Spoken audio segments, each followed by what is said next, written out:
So welcome back. I really wanted to have a feedback from each one of you, but I think we started slightly late because people joined a little late. So I'm sorry, we will not be able to take feedback from everybody. But just one line before we start with the second topic of the program. I was just going through the profile of the participants, and I really felt very nice about the idea that we really have a rich mix of participants. So we have clinicians, we have administrators, we have people from quality, and we have people who are purely trainers and from nursing also.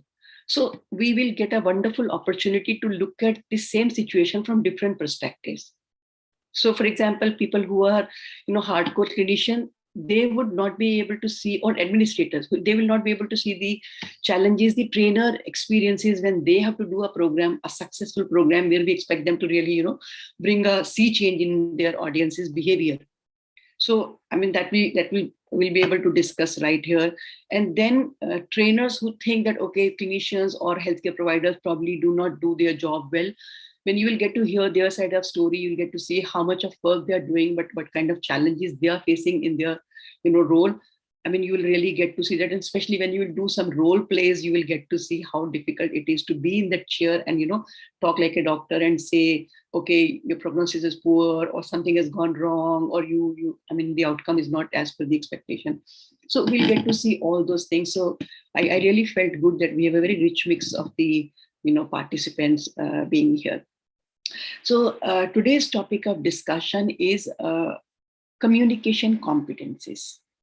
And this is one topic which is very, very important. And as a baseline topic, this will help you, with a lot of ideas. How do you go about bringing change in your team or in your, audience? So before I start with the discussion about what communication competencies will really help us in healthcare, I want to ask you, what kind of challenges do you see in terms of behavior of staff, right from the front desk staff up to the consultant, without blaming anybody? Let's please remember that we are not here to blame, but we are trying to learn from it. So if you could write in the chat box, what kind of general behavioral issues do you see among, say, front desk staff or people at the billing counter or at the reception or at in the nurses, among residents, consultants, even housekeeping staff or support departments? What kind of challenges do you see? If you could write in the chat box, that would be really nice. So Ritika, I'm specifically asking behavioral issues do you observe among them, which is probably interfering with the effective communication or rapport building with your patients? I agree, overwork, yes, I agree that, but then we are talking about, like, I'll give you an example. No, I think I need to explain it further. You are right. So sometimes they would talk, but they would not make eye contact. Or like Dr. Ela said that they will explain in a manner that's not understood by the patient and we don't even confirm. So I'm looking for those challenges that you see among people. Yes. So I would not say fixed mindset among nurses. I think everybody, I think, even with doctors, we see this challenge. We see this challenge with the people at billing staff. Go to them and they'll have one line answer. Go to front desk staff, even they will have one line answer. So it's not like just nurses. It is, I think, in general, we happen to see this fixed mind kind of thing. I think now we are going right. So taking work as duty. Namrata, I completely agree with you. I think this is one thing that I want to say. I mean, a lot of time I get to hear that people work, but they refuse to smile, or they refuse to, be nice to people. Or, for example, who has written this? One second. Irritability. Yes, you see this irritability because you are not, probably enjoying what you're doing, or you're too tired to take it as a passion or fun. And also, yes, presumption. Yes, a lot of time presumption and assumptions can be interfering. Okay, working beyond is missing in most of the people. I completely agree, especially when you are not enjoying your work, you will never go beyond your work. And we are going to talk about that. Okay, Dr. Virender has written along this thing. Lack of empathy, absolutely. I think that's one of the thing, and we are going to talk about it. Hurrying on all aspects. Yes, they seem to be always on the go, making mistakes, that to be making processes fast. Okay, thinking that, okay, we'll be able to make the process faster, but at the end, you eventually end up into making a lot of mistakes. Absolutely. Mechanical in breaking difficulties. Absolutely. I think this, I agree with you. I mean, most of the tasks we do, we will do it very mechanically. Too engrossed in collection of finances, whether this counseling. Absolutely right. Overprotective. Medicine practices due to fear of litigation, absolutely lack of patience, not smiling enough, cracking jokes where they should not be. Okay, God syndrome and inability to listen. I think you are right on the spot. Dr. Ila again says fear of communication with seniors make them make more mistakes. Yes, we see this very often. Pooja, you're very right when you say using jargons. People don't understand and we don't realize that actually we have not been able to, communicate. Ramya, what is your take on it? You do a lot of training for nurses. So what is your observation about what challenges do you see in their behavior that you think I wish I could change and that could bring in, change in the milieu, work milieu? And Dr. Dipti, you are handling a lot of residents under you. I think more than 100 residents under you. So what challenge do you see in their behavior that you wish you could change in them? So can I talk now? Yeah, Ramya, please go ahead. Yeah. So because I'm also from the nursing profession, so the behavior problem which I feel or sense among our people are like, first of all, they lack confidence. So due to lack of confidence, also the behavior is very subtle. Sometimes they are very introvert, so they don't connect with people. Yeah. So, and with experience, say like 3 to 4 year experience, they start to become more social than in the first initial years of our fresher period. Yeah. Absolutely. I think I completely agree with Ramya that especially when you're a new joinee, you're not very confident. And also when we lack subject knowledge, then also we are less confident.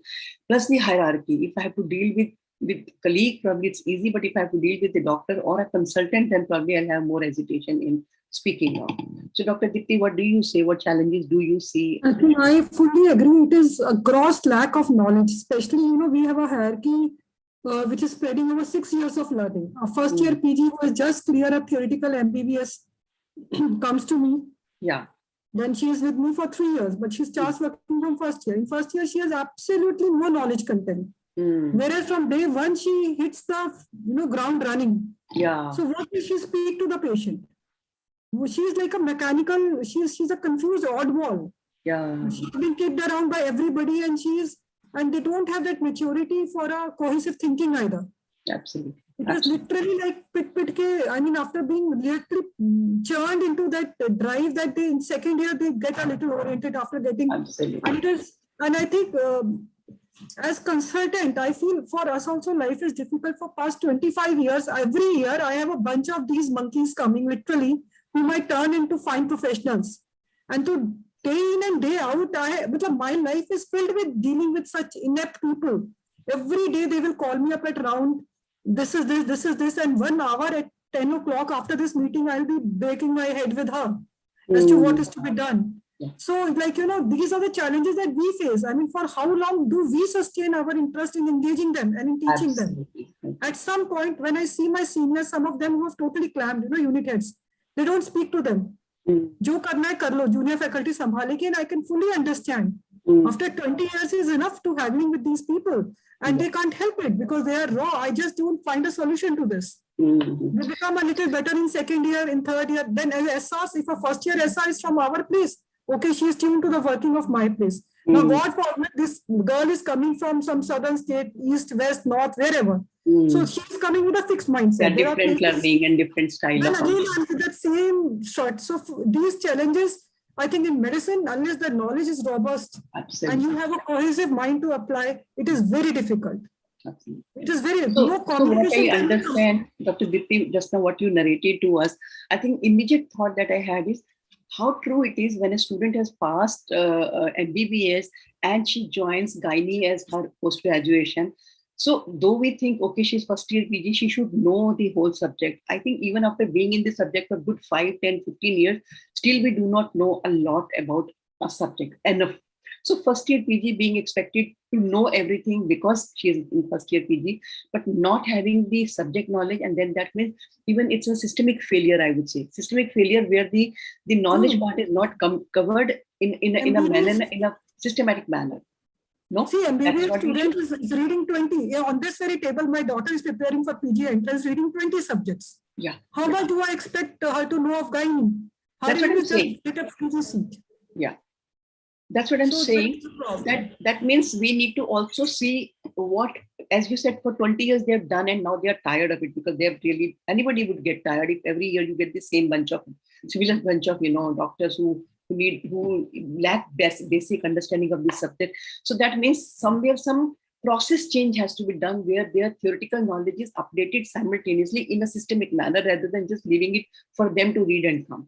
So, but I will not dwell into it, because I think we will be going out of the scope of the topic, because my concern today is to help you understand that communication competencies are almost like 85% responsible for your success, personal and professional success. And this is not me who is saying, it's a study done by Harvard. And they have found out that 85% of your personal and professional success comes from your communication and interpersonal skills. And incidentally, nobody, talks about it. Nobody formally teaches it. So, and you, as you said, that they would do their duty, but they do mechanically. They lack empathy. They will not listen. They will be, either sometimes very rude with them, or we do see, these kind of things day in, day out. So the topic that we are going to discuss today is all about the nitty-gritties of communication. It's a very interesting topic, very useful topic, first of all for us, because even we may be doing some small errors, not realizing how, as a trainer or as a clinician or as an administrator, how I should be conducting in a manner that it really builds rapport with my audience or my clients or my patients or my staff. And then how do I really, transfer these skills to my team. So like many of you are trainers and you must be doing it, but we are going to study the same topic in a very interesting and a different way. So, for example, the same topic of developing communication competency, when you will do a program for people on the front desk or people in the billing or people, maybe nursing staff or residents, content may be same or the intention may be same, but the delivery will never be same. For example, if you start talking about this topic with the consultants and you start teaching them communication tips, that this is the verbal part and this is non-verbal part, they're not going to take it. So very subtly, you will have to actually club it with some topic and then deliver it so that they can understand the importance of it, and we'll be talking about it in future programs. When I talk about how do you go about designing a program. So very quickly, I want to first of all tell you that we are going to talk about smaller details of communication so that we first of all know it very well, and then we also learn how do we really transfer this. Let me show you a picture and ask you a question. Give me a second, please. Before that, I could see somebody joining in, but I haven't been able to see the person. So somebody has joined with Rajni Adkar. Can you please, yeah. Dr. Shashikala. Ma'am, sorry, ma'am. I was on my friend's place and had to join from her this thing. I'm very sorry. I'm putting on the video now. Yeah, that's perfectly all right. If you're joining from somebody, this thing, it's all right. Only thing is you should be comfortable to participate. Yeah, ma'am. Yeah, Thank you. Sorry. Thank you. Go ahead. Yeah.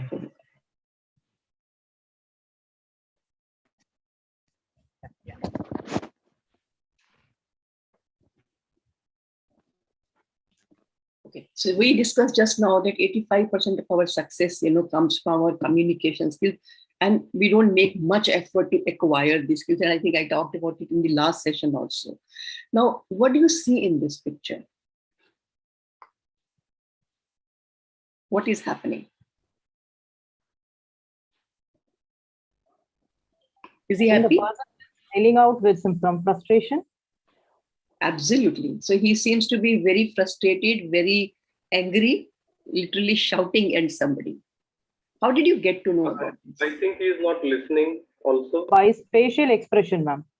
He's not listening. He is not listening, and you saw it from the facial expressions and the overall body language that he is really very frustrated and very angry. He doesn't even know to whom he's talking and he's shouting. Absolutely, absolutely. But from his picture, at least we can make out that he's very angry with the person. If he had a chance, he could actually catch hold of that person's neck and, literally move him across. 93% of the communication is non-verbal. And out of that, 55% is our body language. So if I showed you this picture, we couldn't hear the voice. We could not see the tone of voice. We could not even hear the words. But we could still accurately guess that this person seems to be very angry, very unhappy, and very frustrated. 38% of the communication is through our tone of voice. I don't know how many of us really bother to check our tone of voice when we are talking to people of different categories. And words have only 7% of communication to make, but they're still very, very important. You know that we all communicate through 3 ways. One is language, that's words that we use, paralanguage, how we deliver those words, and then the body language. Now, my question to you is, do words matter? Do words matter? What do you say? It really matters, sir. Do words matter? A lot. Absolutely. How we word what we are saying to somebody is very, very important, even if it has little contribution to make, but it's very important. So let's do a small activity. The activity is, imagine that we are going to plan a camp, a health checkup camp to a nearby area, and we are all working in the same hospital. And each one starts the dialogue in a manner. Start with, yes, I'm okay with the camp, but. So I'll give an example and I'll start, and then I'll ask the next one to carry on the baton.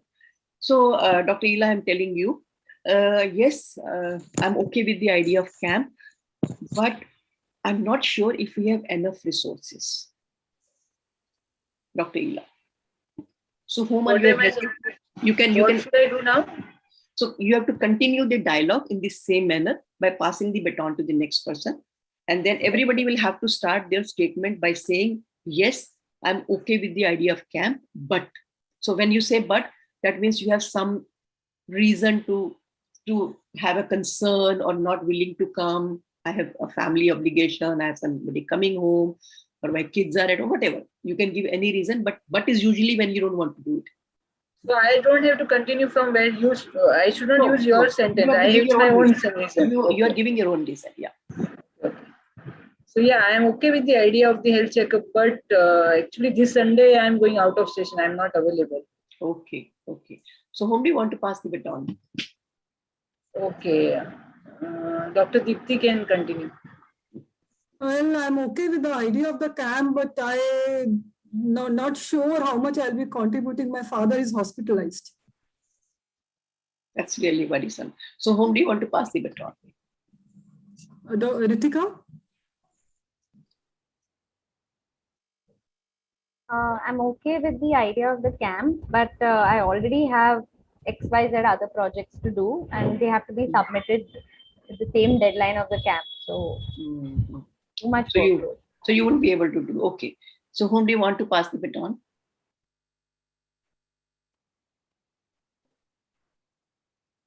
Dr. Birendra Kumar. I'm okay with the idea of the camp, but I think we need to discuss it more as to how we will execute it. Okay. So who will be next, Dr. Birendra? Pooja, I suppose. Okay, Pooja. Yeah, I'm okay with the idea of the camp, but we need to check who else is available for that. Okay. Whom do you want to pass the baton? Namrata? I'm okay with the idea of camp, but I'm a bit doubtful seeing the last camp's performance, whether we'll have proper attendance or not. I agree. Okay. So who should be next, Namrata? We are left with 3 people. Shashikala. Dr. Shashikala, yeah. Dr. Shashikala, yes. I'm okay with the idea of a camp, but I think it may rain. We may have to find different venue for the camp. Yeah, it's rainy weather. That's a possibility. Correct. I agree. So whom do you want to pass the baton? I want to pass it to one more is Dr. Ramya is left, I think. Dr. Ramya and then Banu Rekha, 2 people left. Yeah, Dr. Ramya is left. Dr. Ramya? Thank you, Shashikala.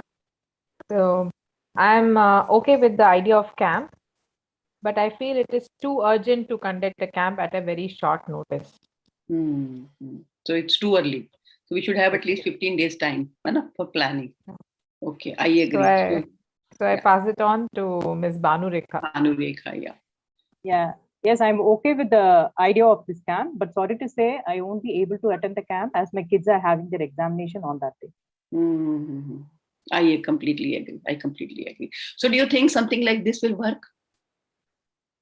10 people and all 10 have reasons not to make it a success. Let's start the dialogue once again, and I'll do the beginning. And the beginning will be slightly different. I'll start with the same words. Yes, I'm okay with the idea of camp, and I've replaced but with and. So I'm okay with the idea of camp, and I'll make sure that all my team members also participate and make it a great success. Dr. Ela, what do you say? Yes, I'm okay with the idea of the camp. And not only that, we should make sure that we should cover maximum number of patients on that day. Absolutely. So who should be next, Dr. Ela? Yeah, let Dr. Birendra start. No, Dr. Dipti was next. So let's follow. Sorry. Same pattern. It's okay. It's all right, but then it's good too. Yeah, I'm okay with the idea of the camp and make sure that it is well advertised among the community where we are going to. Oh yes, we should inform the community. Absolutely right. Okay. What else? Who's next? Who was after Dr. Dipti? Me. Yes, I'm okay with the idea of the camp, and I'm looking forward to it. Wow, excellent, Ritika. So next, Dr. Birendra. I'm okay with the idea of the camp. And I'm sure that if we discuss and plan it, we can do it better than the last time. Absolutely, yes. We can learn from our last mistakes. Absolutely. So who is next after Dr. Birendra? Pooja, is that you? Yes. Yeah. Go ahead, please. Yeah. Yes, I'm okay with the idea of the camp, and let's see who else for the team can participate. Wonderful. Yeah. Who is next? Namrata. I'm okay with the idea of camp, and my team is also there fully with the idea. Thank you so much, Namrata. That's wonderful. We really need a lot of hands to work. Thank you. So, Dr. Shashikala? I'm okay with the camp. We can include even the mobile dental chair with the camp so that we can keep dental patients occupied. Wow, that will be a great, wonderful. I think people will be very happy. We'll have a lot of patients for you. Absolutely. Yeah, field dental chair can be detailed. I completely agree with you. Thank you so much. So Ramya, what do you say? I'm okay with the camp, and I'm sure that this time the footfall will be more because we have given enough time. Yes, thank you. I agree with you. Bhanurekha, what is your views about the camp? What do you say? Yeah, I'm okay with the camp, and I'll have a suggestion. Let us include the nurses as volunteers from the community to help us for this camp. Wow, that will be a great help. Thank you so much. So what happened? Everything turned out in a positive way. Definitely the camp is going to proceed on. Absolutely. A lot of us have a habit of using but too often than it is required. And that's their way of working. That's their way of interacting. That's their way of communicating. And you will see people like them around you who would be always with if and buts. If and buts. So words have a lot of power. a lot of us also must be using similar words, which could be detrimental to actually having effective communication with people around us. And you will see this especially in a meeting place where you have people from different departments, they'll have their own egos and their own issues and their own presumptions and their own concerns, which will actually be detrimental to the meeting, that they'll just stick to their idea and go ahead with that. So words have a lot of power. We need to check where all are we making mistakes in, communicating with people. So if I may ask you, what are the common errors that you have seen, us or people making when they are interacting with patients or their family member or with their juniors, especially? With seniors, normally we don't make mistakes. We are very careful. They're cautious because we know with the person in authority, we cannot misbehave. But with juniors or with people who are, lower on hierarchy, we sometimes make mistakes. So what common mistakes have you seen people making? Ma'am, Yes, making proper eye contact. Sorry? Not making proper eye contact. Absolutely, not making eye contact. But if I may ask you specifically language, I'm looking for the language errors, because we are discussing the words part. So in language, what common errors do you get to see? Namrata, you can think and come back, Dr. Dipti, and then Dr. Ila. Yeah, go ahead, Dr. Dipti. What I see in my hierarchy and my system is, it is kind of, most of the time, it is humiliating the junior person. See what you have done. You don't even know this. So it is like as though it is like it's a chain of ragging which goes on. And it's an unending chain of ragging going on at every level. When I joined as junior consultant, mind you, I was an assistant professor. How I was ragged, humiliated, battered for 3 years, only I know. Battered is the word. If there is an emotional battering, something called as, it could have been enough to break anybody's spine. And I see it happen everywhere. I know. I completely agree with you, Dr. Dipti. I was 30 plus, I could handle it, but I see it happening to those, younger ones, 24 years. It is at every level. The attitude is of ragging. Absolutely. And it is very bad. Though with the place where I trained from, where I was training, it was a very good institute. Their pure system mein wahan koi gand nahi tha. There was everybody was so sweet. But when I went out of that place, apart from, I can't name that place, but so I was lucky that 6 years of my training went very well because I was not ragged. But when I joined as a consultant, I have seen ragging and I feel helpless. I can't stop that ragging. All that I can try is that the person who comes under my care, you handle they are not ragged and rather they are lifted carefully. Absolutely. To build up on their qualities. But this is what I see. Thank you. Thank you for sharing your experience. Dr. Ila, what kind of language, errors have you observed among people? Go ahead, please. You wanted to what say happens in our hospital, the culture is a fantastic culture. Like what Madam was talking about, it is not of that kind at all. But still I am observing that unknowingly also the senior speaks to juniors in the manner where, they talk about what they are supposed to do, but then they'll get into how part also, how you are supposed to do. So that junior gets frustrated to the core. Micromanaging. You just give me some freedom of working. You have told me what am I supposed to do, but don't give me the instruction now today, 1 o'clock you do this, 2 o'clock you do this, 3 o'clock. Absolutely. Give me freedom of what am I supposed to do, how I will do, put it on me. So that particular aspect now I've been observing since last 1 week. So it's fresh in my mind. So good. So Dr. Virender has also pointed to the same thing, that we are very prescriptive with our juniors, ready to give them solution that we have made, inability to listen to them, cut them in the middle of their ideas, use work, look, listen, and ensure we tend to take them for granted. I absolutely, and we also often say there's no room for error, which is practically not possible. Even we make a lot of errors and we can't give that dictum to others. Yeah, Dr. Pooja and Dr. Ritika, two of you want to say something. Go ahead, please. Yeah, first, Dr. Pooja. Yeah, Pooja. Yeah, so ma'am, it's mainly like, we in a hospital scenario, like the same thing that I told about the presumptions or assumptions that we make. We already in our mind, we are in a system, so we know how things work. Like we as in the healthcare, setup people, maybe the front desk or the nurses no, primarily clinicians के साथ भी रहता है, but primarily we see things from our perspective and we assume like the other person would also be knowing that much. So हम उसे कुछ भी बोल देंगे and then no, उसके पास question mark होता है, like करना क्या है या हो क्या रहा है, kind of. So these presumptions and all jargons जो हम use करते हैं, that means we don't clarify whether the person has really understood or not. So exactly. wonderful. And I think this is we use yeah, what it takes much from the person's side to clarify. हर कोई clarify भी नहीं करता है. I mean, doctor ने बोला या उन्होंने बोला तो ऐसा ही होगा. समझ आ गया होगा. Very true. Absolutely, I agree with you. Ritika, what you had a point to add? Yeah.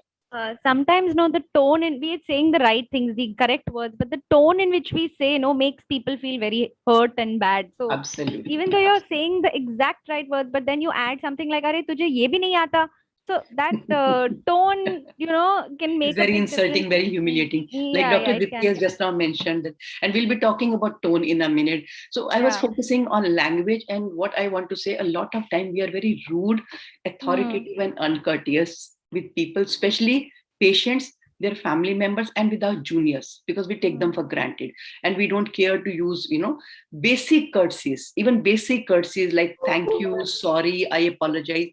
I mean, that's completely missing in our language with them. How many of you say sorry to your patient in case if you have a phone and I mean, you receive a phone call in between the consultation and you pick the phone and you say, sorry, I tried to take this call. How many of us do that? I don't think. Okay. Usually, Anji? I think we take it for granted we have right because we are important people and it is that. Absolutely. And suppose if the patient receives a call during the consultation, because he has not asked anybody to call him, but by chance he left his phone on the ringer tone and then the call comes in and the patient, I mean, it rings and even patient is scared, you know, but how many times we are okay with the idea? I have changed after being in touch with you, Dr. Indu, for so many years. I'm but glad. I can share an experience. Sure. It was at the most premier institute of the country to a very renowned person, ophthalmologist.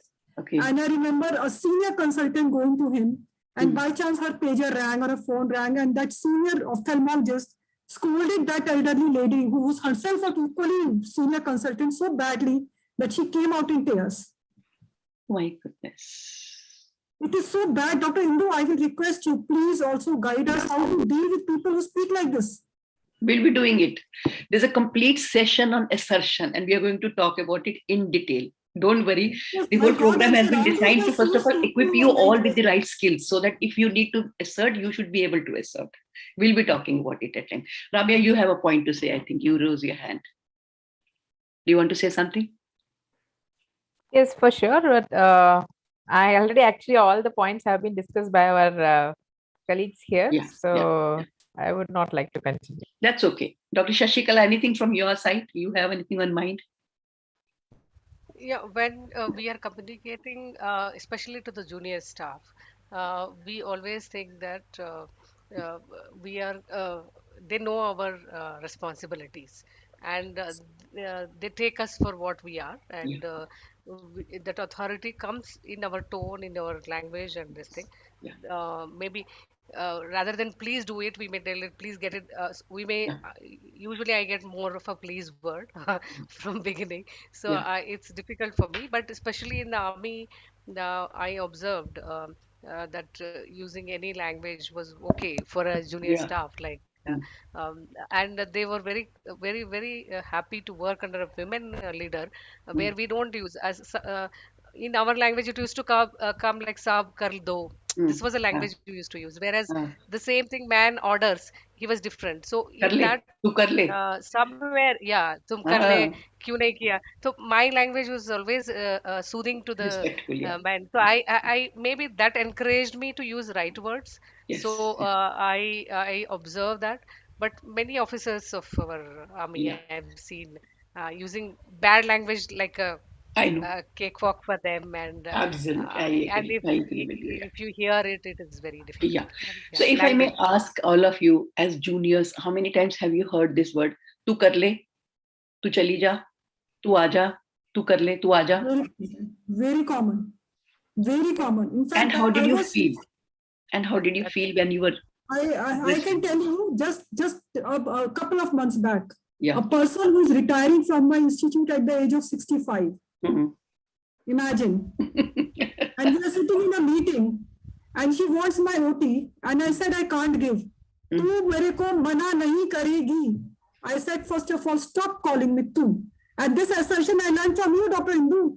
Had it been other time, I won't have out of, we are culturally taught not कि जो बड़े हैं वो हमेशा सही होते हैं, हमेशा सही होते हैं, उनके सामने मुंह नहीं खोलना.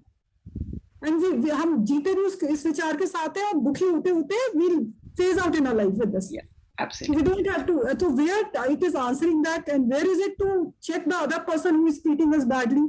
There is a thin line. Absolutely, absolutely, and I completely agree with you. So what I want to tell here, using tu and tum is just outdated now. There was a time when we used to be called by our parents tu and tum. But today, if you will use these words even for your kids, they're going to ask you, why can't you talk properly? आप मुझे तू तू करके क्यों बात कर रहे हो? आप बोलो ना. मैं आपको आप करके बोल रहा, आप मुझे आप करके बोलो.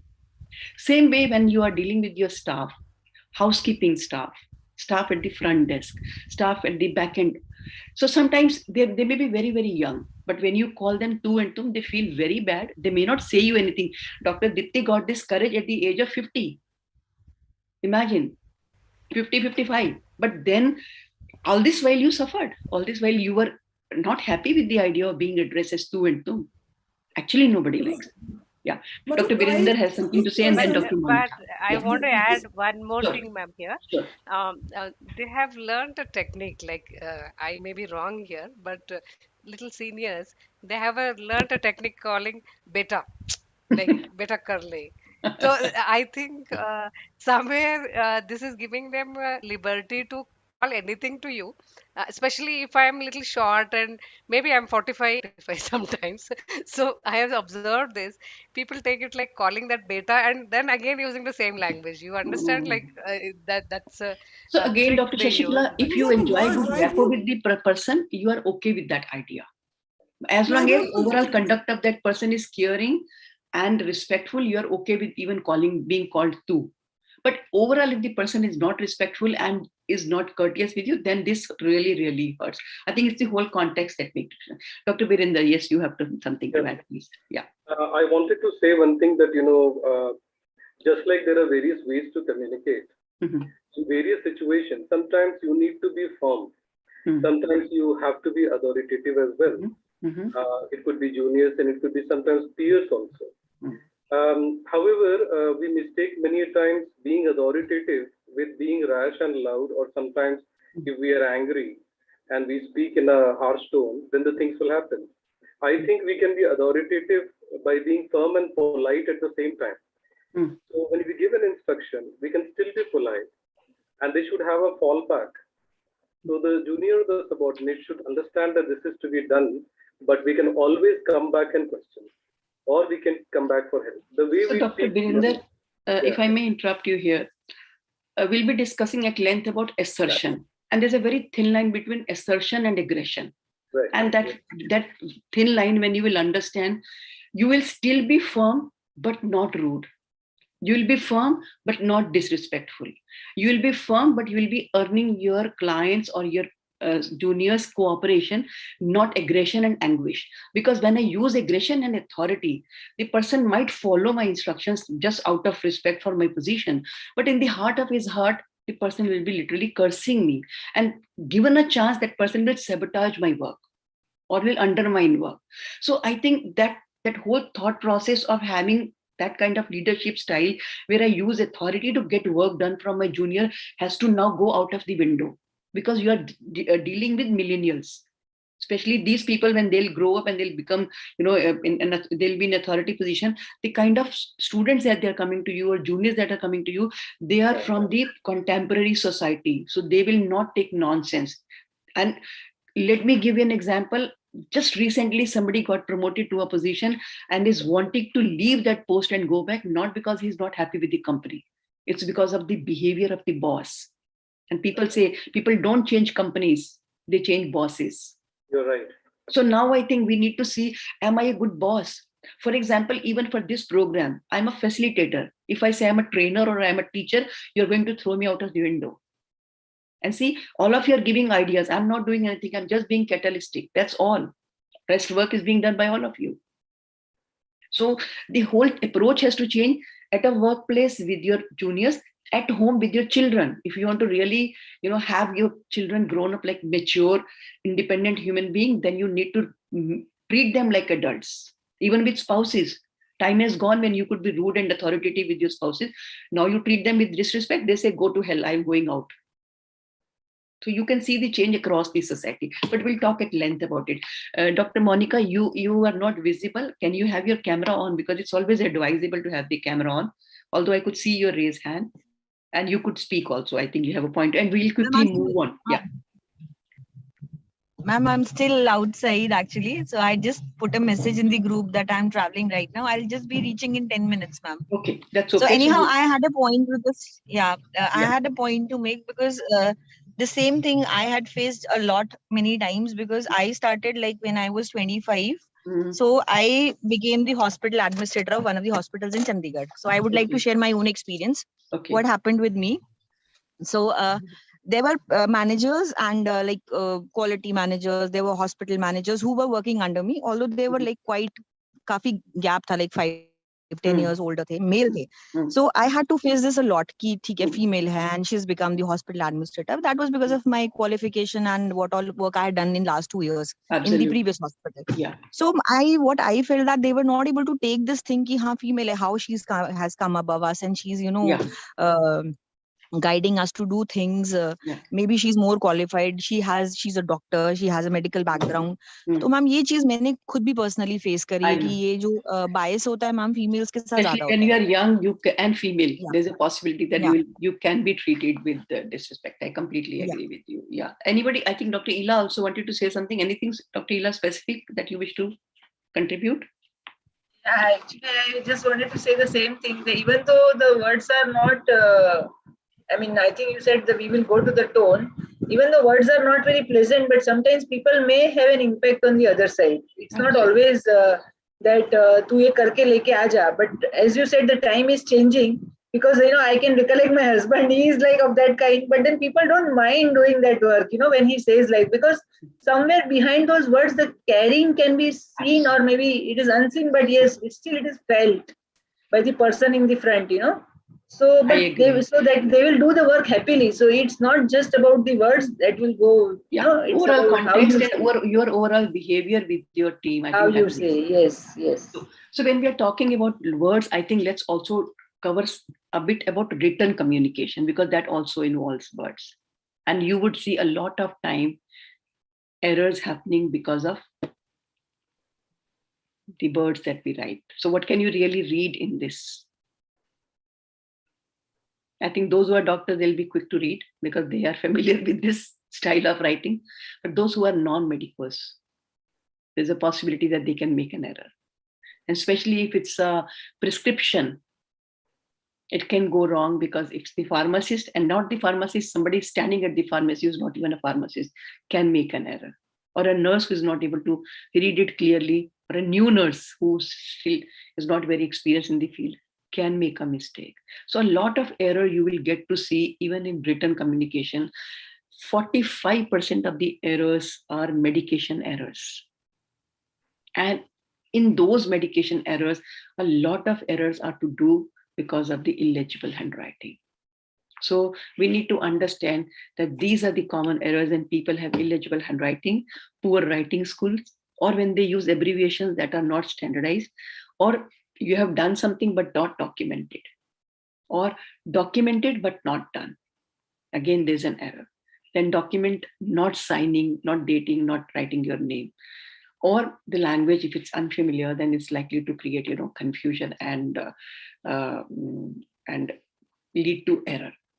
So this is in short about the importance of words that we use, whether verbal or written, and we need to be careful in both the ways. Now, coming to the part 2 of communication, and that is paralanguage. What is paralanguage? What is paralanguage?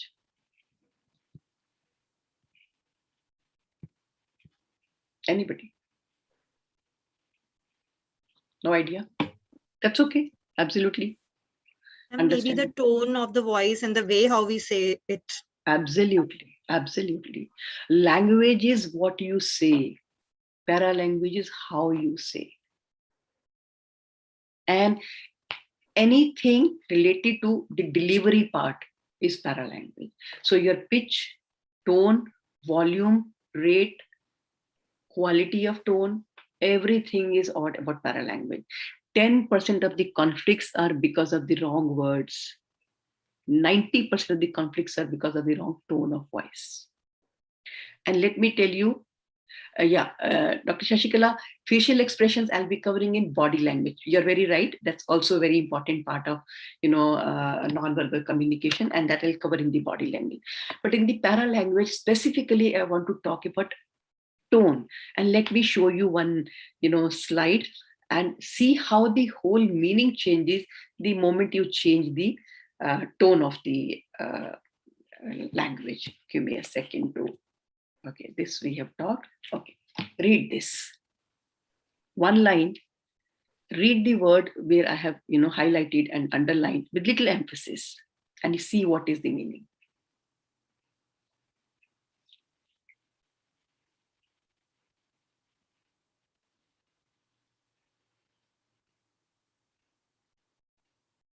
Could you notice? Roko mat jaane do. Roko mat jaane do. Change the position of pause. The whole meaning changes. And this is what we are not very conscious about. And 38% of the communication happens through the tone of voice. So what kind of variation do you see in tone of voice that you think is not appropriate? Can you write in the chat box? Like for example, people when they're rude, that's visible in their tone of voice. So when you observe your staff, what kind of variation do you see that you think probably is not appropriate? Even with consultants, sometimes we see this. With residents, we see. With nursing staff, we see. They're sometimes very casual. So what variation do you see? Ma'am, you want us to write in the chat box? In the paralanguage part? We are now on the paralanguage. Intonation is paralanguage. Okay. Yeah, aggressive tone, very right. Blaming tone, absolutely right. I agree. Yeah. Yes, increased, heightened tone, volume, absolutely, absolutely. A lot of time, we don't realize how our tone is inappropriate to the occasion. For example, when you are standing at a place where you're expected to sound sincere and responsible, and you're using a casual tone of voice. A patient has come to emergency department, and the staff or the doctor or the front desk staff there, if they seem to be casual in their approach, and that's visible in their tone, and they say, "Baithiye, abhi aa rahe hain doctor." Imagine the person who has come with pain or bleeding or injury. They expect prompt attention, prompt, care. And we say, "Baithiye, abhi aa rahe hain." And then after that, another 5 minutes pass. You can well imagine how our tone of voice can be damaging. Sometimes we even sound disinterested or unconcerned. Somebody says, "Doctor साहब एक बारी देखना, बोल नहीं पा रहा." अच्छा देखते हैं. डॉक्टर साहब एक मिनट देखना, ऐसा लग रहा है कि वो कह रही है कि ब्लीडिंग ज्यादा हो रही है. अच्छा अभी कोई आ रहा है देखने. I mean, that shows that, okay, I'm coming, but I'm not coming immediately. And that's visible in our tone of voice. Inconfident. If anywhere, if you lack knowledge of the subject, and if you're not sure of yourself, and you sound inconfident, your client is going to lose confidence in you. So it's very important to have that confidence, and that comes from your subject knowledge, your communication skills, and your confidence in yourself. And that's why it's very important to be sure that you are confident to be there wherever you are. Sometimes when we are rude and authoritative and also aggressive, even that can be inappropriate, especially when you're dealing with an intense situation. The person is already aggrieved, and you are over and above that, you are rude and authoritative and aggressive, you're going to spoil the milieu. There's a risk that you can get into trouble. So appropriate tone of voice in healthcare would be, whenever we are dealing with the patient or their family member, we need to sound sincere. I am there. I am ready to help you. Responsible. Yes, if I don't know, I'll get it. I'll find it for you and I'll let you know. Confident, because you are holding a position, so you're expected to know your role and responsibility. Soft and polite, at the same time assertive. A lot of time you will have to deal with situations where you have to say no. or you may have to refuse for the favor. But then I can't be aggressive and say, no, I won't do it. I'll have to really sound very soft, polite, firm, but assertive at the same time. In public place, especially, I think healthcare is more of a public affair. It's very risky to use high pitch, high tone, shrieking or shouting voice. Let me give you an example. There are two situations. One situation, you are interacting with your patient. Patient is misbehaving, is not following your instructions or is not listening to what you're saying. But you are very cordial, firm, not disrespectful in terms of your language behavior. You're behaving very, very well. People are observing you. For example, it's a government setup OPD. So I know in government setup OPD, you will not have one patient. There'll be few more people around you who will be observing your interaction with your patient. In corporate sector, it is different. One patient, one attendant, and you are in the OPD. That's all, 3 people. But in a government setup, you have a lot of people who are just overhearing your conversation. Now, in this situation where the patient is very kind of misbehaved or rude or is not cordial, but you are very cordial, firm, and professional in your approach, whom do you think people will align with you or with patient? What people will what? Align with, like will consider appropriate. Of course, with the doctor. Of course, with the doctor. Because your behavior is very nice. Most likely, yes, Dr. Ramya, you're also right, with the doctor. Because your behavior is professional, most likely people from the public will come and tell that patient, how can you behave like this? This doctor is behaving so nicely with you. She's answering your questions so well. He's explaining you so well. Why are you behaving like this? Even patients' family members might come and say, "Aap ilaj karwane aaye ho, ladne aaye ho yahan pe." Take another situation.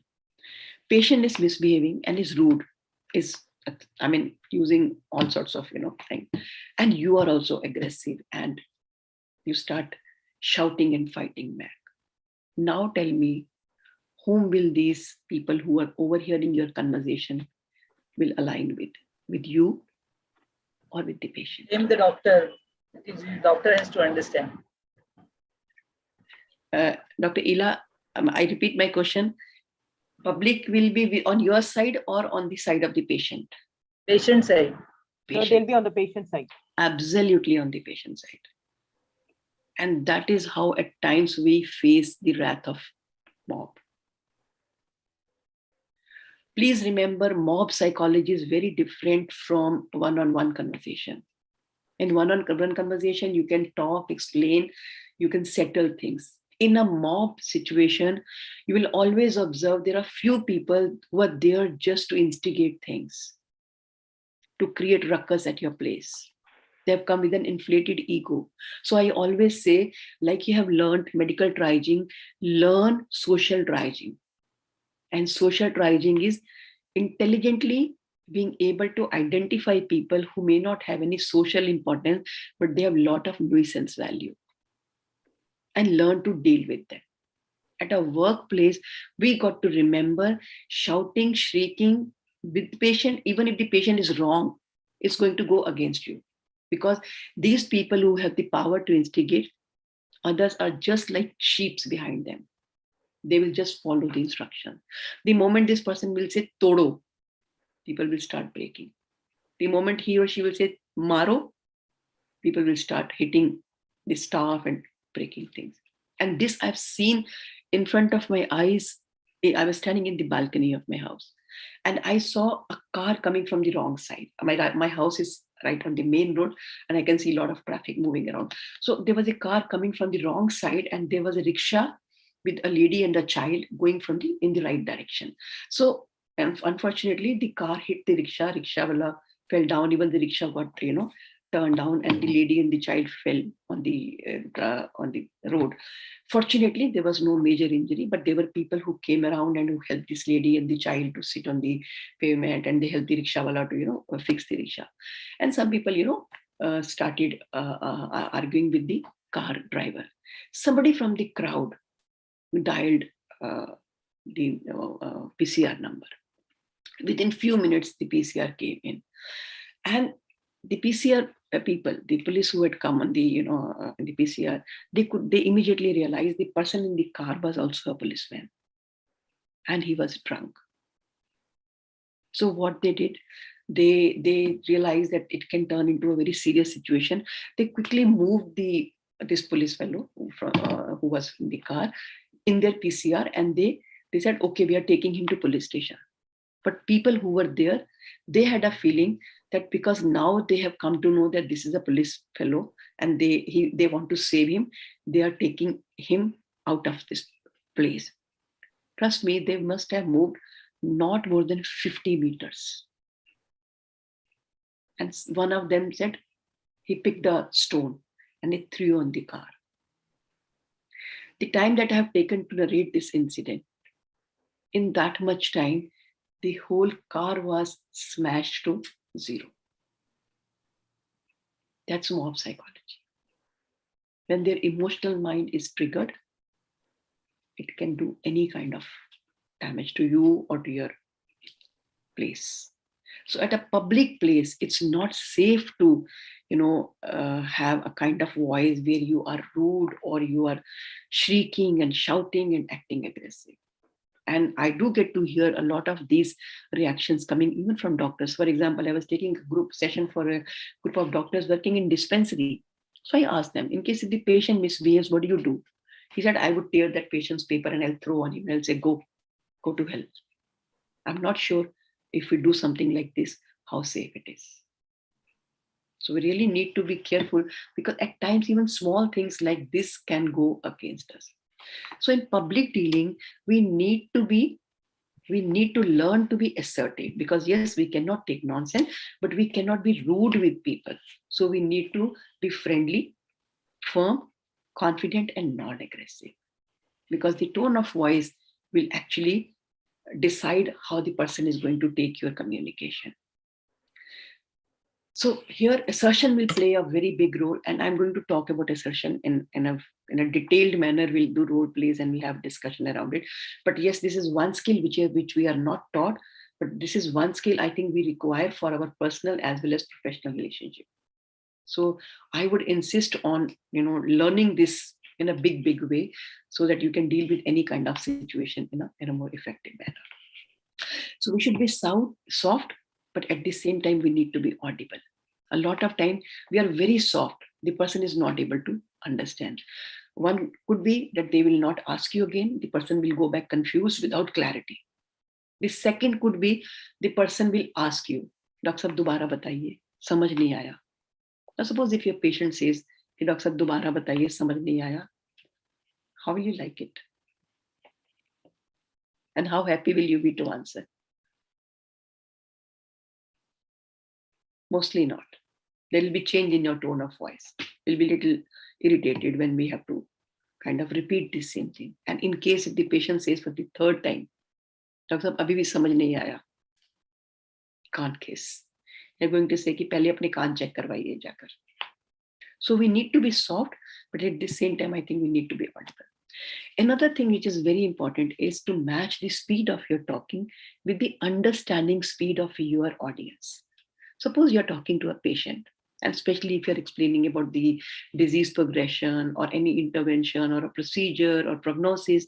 So all these things are going to be absolutely new for the patient. And if your speed of talking is even slightly faster than the understanding speed of the patient will not be able to understand. And if you can recollect the exercise we did in the last session, where I kind of faded away the content, that's what exactly happened. They may not understand, they may not clarify, they may go back without, actual real understanding. That itself can cause a lot of confusion and communication failure.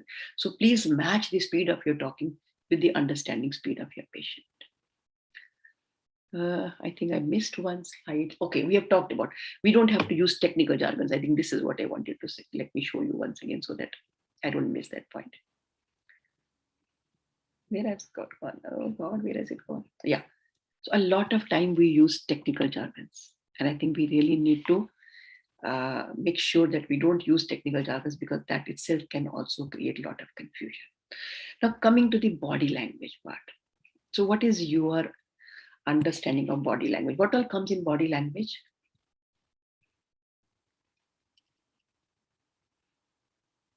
Facial expression, gestures.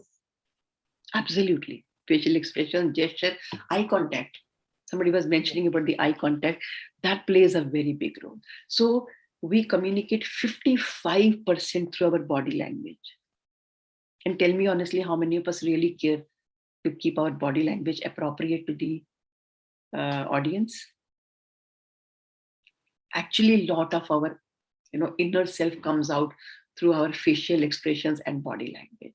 So it covers everything, and we'll briefly touch on each of them in a very interesting way. Now, my first question to you is, what is our usual expression, facial expression, when we are interacting with patients or their family member? Is it 1, 2, 3, 4, 5, 6?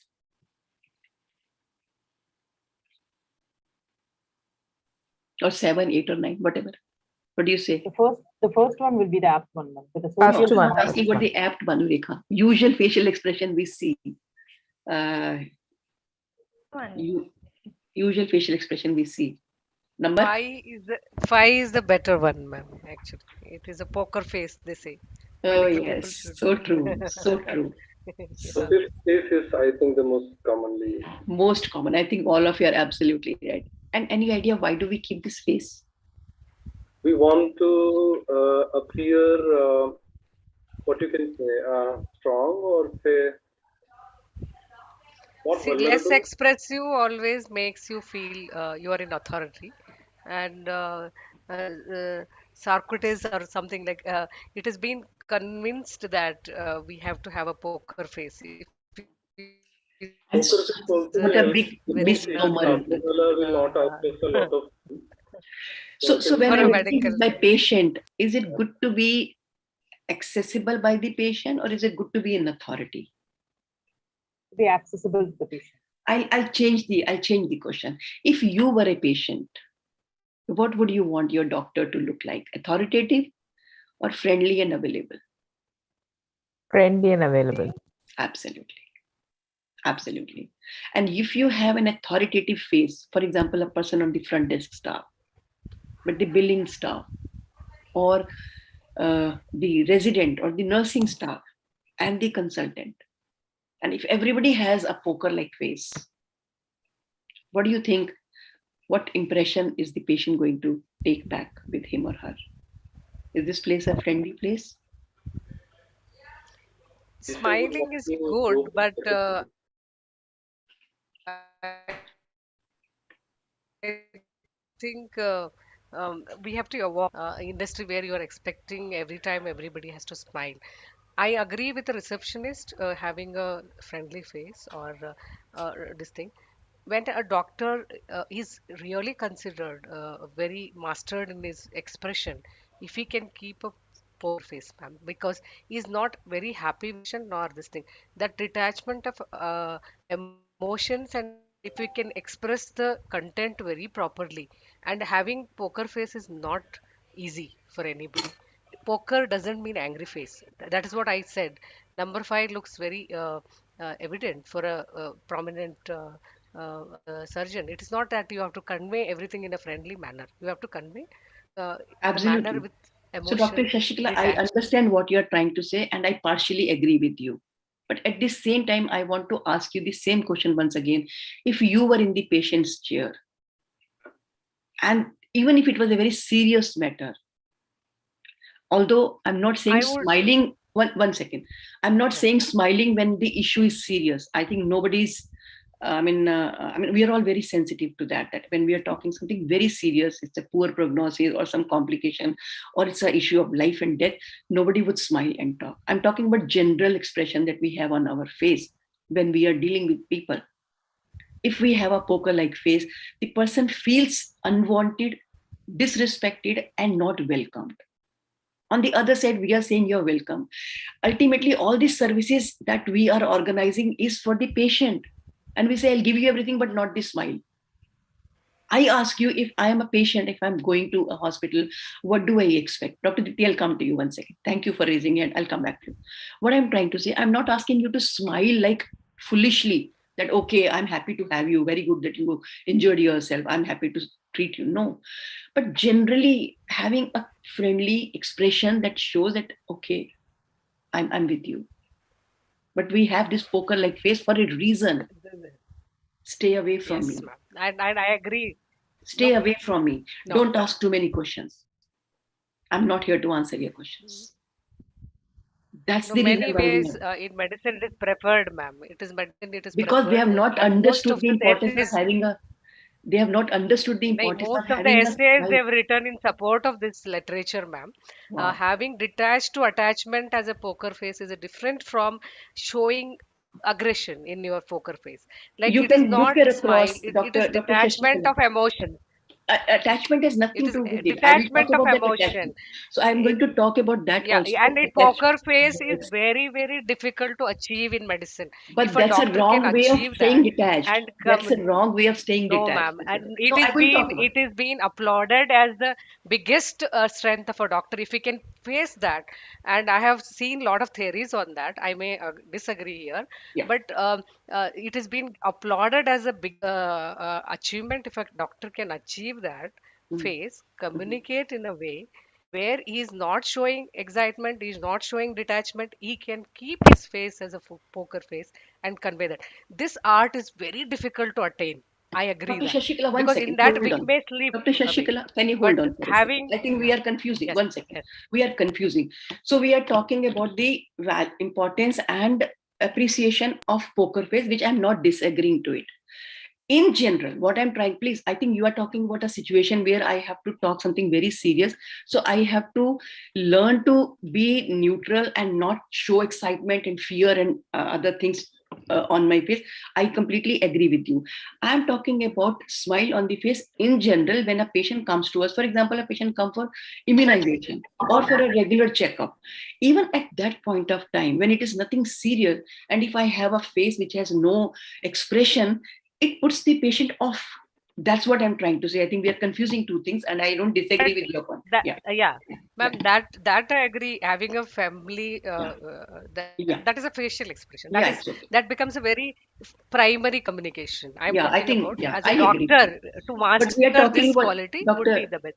Dr. Shashikala, we are talking about in general for doctors, nurses, front desk staff, everybody. I'm not talking about just, and Dr. Birendra also has said very clearly, poker face is an art for a serious and grievous or important aspect, which is very different from routine. And I think that puts the thing very clearly that yes, when you are going to talk about something serious and grievous, then you need to have that expression, because that shows that I am with you in this situation. I agree with you. Dr. Dipti, you had a point to make on this, and then Dr. Ramya. Go ahead, please. Yeah. I think whatever I had to say, you clarified in the very next sentence. In a busy OPD, which is running from 8 o'clock to 4 p.m., for whatever reasons, it is our way of telling the patient, please, I've finished my job and now don't ask any more questions. Because I see, I have clients and if you speak nicely, they will keep on asking. They feel this doctor is friendly and it kind of bugs you, and there's a big line of patients here. How can I? So this poker face is my defense mechanism to see that the conversation ends there. And we all know, we may have a patient who has been referred to us and who is important, and we all know how we interact with that patient, say sitting in our chamber. Just to add to what Dr. Dipti has said, even if I look at it from the consultant's point of view, I would always say, patient might try to sit and talk to you at length, but at your end, you can screen how serious is the condition and how much I really need to talk to this patient. A lot of time when the issue is important and that patient needs to be explained about the prognosis or whatever, probably I need to make sure that I'm able to communicate required information. And if I have this kind of an interaction, then patient is not going to go back with sufficient information. So I need to design some way where I can give that communication to the patient, that we'll be talking at a different point of time, because again, we'll be deviating from the main point here. But the idea is, in general, we see healthcare professionals without any expression, which is not a good idea. Of course, when you are interacting with, and when we are talking of something very serious, very important, then of course, that kind of expression is absolutely fit and right at that place. Dr. Ramya, you wanted to say something. Go ahead, please, quickly. Yeah, so the as you said, the friendliness or the patient when you are making some approach where you are able to connect to the patient is very important. Yeah. This is in case of my mother-in-law. We are taking her for trigeminal neuralgia for all the big consultant, but she will go to her neighbor doctor only because he is very friendly with her. He also gives good medications, but she does not want any other consultant to see, and she's not satisfied also. So this is mainly just because of the IPR he is maintaining with the patient. Yeah. So so that is very, very important. So patient needs to actually the words, the smile makes the patient healthier than your drugs. I feel that is a psychological improvement the patient takes. So definitely that is Absolutely. important. I think I agree with you, because patients look for comfort and building rapport with the consultant so that they feel that I'm in the safe hands. Agreed. Yeah, Dr. Ela, you have a point to say. Yeah, and then Dr. Pooja. Yeah. Sorry, in the beginning I missed some conversation.